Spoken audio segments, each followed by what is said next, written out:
Outra marca de fabricante que eu gosto bastante é a Minolta. E eu tenho duas dessas câmeras aqui. Eu tenho essa aqui que é champanha e tenho uma preta desse mesmo modelo. Aqui ela chama Capius 25. Aqui ela chama Explorer Freedom Zoom. Uma delas era para o mercado americano e outra para o mercado europeu ou para o mercado japonês, whatever, tá? Absolutamente a mesma câmera. Ah, com detalhe, essa aqui não tem panorâmica, tá? Aqui tem a chavinha da panorâmica. Então vou arriscar dizer que essa daqui era para o mercado japonês, mas eu tô só arriscando, eu não posso afirmar nada disso. Mas é que os caras eram mais exigentes mesmo em relação a isso, tá? É uma compacta gordinha, eu vou chamar elas assim, uma compacta gordinha, tá? Porque eu não acho que essa câmera seja... Eu acho que elas sejam compactas, eu não acho que elas sejam... Ela tem um tamanho exagerado e elas são um pouquinho mais gordinhas do que uma compacta normal. Ele tem esse painel aqui em cima que é um LCD grande, para padrão da época, tá?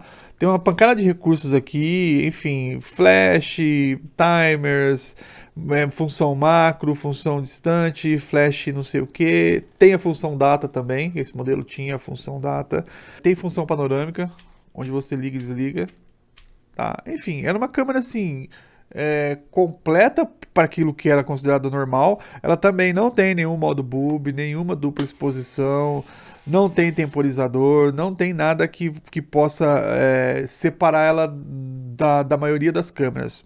Dentro das maioria das câmeras, tirando a Pentax, que realmente era uma exceção, porque ela oferecia mais recursos nas câmeras do que os outros fabricantes, no que diz respeito ao que era normal, essa é uma câmera top de linha. Por quê? Porque ela tem diferencial dela, é uma lente de 28mm, 28-70.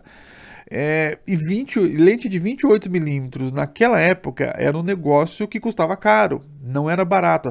Todas as câmeras de 28mm eram mais caras do que câmeras 35 alguma coisa, ou que fosse prime ou que fosse zoom, 38 alguma coisa, porque 38 alguma coisa era o padrão. Então, quando o fabricante punha uma lente de 28mm numa câmera, ele estava querendo sinalizar para um outro tipo de mercado, para um outro nível de mercado, câmeras um pouco mais caras que ofereciam ângulo de visão.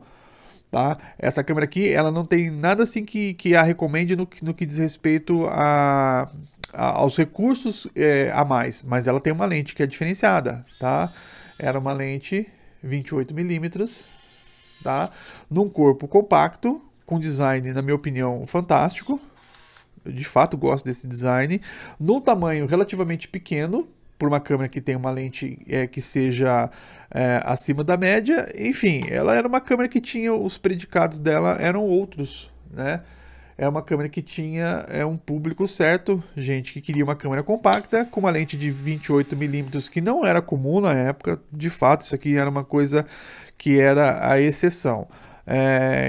Durante o tempo que eu pesquisei, procurei câmeras, eu sempre procurei achar e comprar as câmeras de 28mm, porque na minha visão, na minha opinião, na minha visão fotográfica, 28mm é muito melhor do que o 35.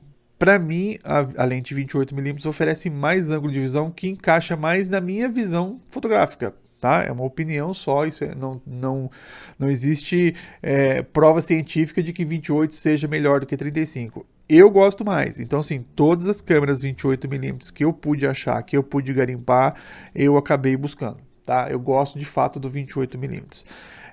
Não é comum dela aparecer no Brasil. Tá? Infelizmente a gente não vê muitas dessas câmeras por aqui, mas é uma câmera que eu recomendo muito. Tá? Uma câmera básica, no que diz respeito a câmeras básicas, vamos assim dizer. Tem o datador, tem os recursos de flash todos, tem os modos de foco todos, tem macro, tem panorâmica, enfim, tem zoom e tem uma lente de 28mm, tá? Então, Minolta Capius 25 ou Freedom alguma coisa que eu não vou me lembrar agora, top de linha, tá? Pode pegar de olho fechado, que é uma câmera maravilhosa, você não vai se arrepender nem por um segundo, tá? E além do que tem esse design maravilhoso.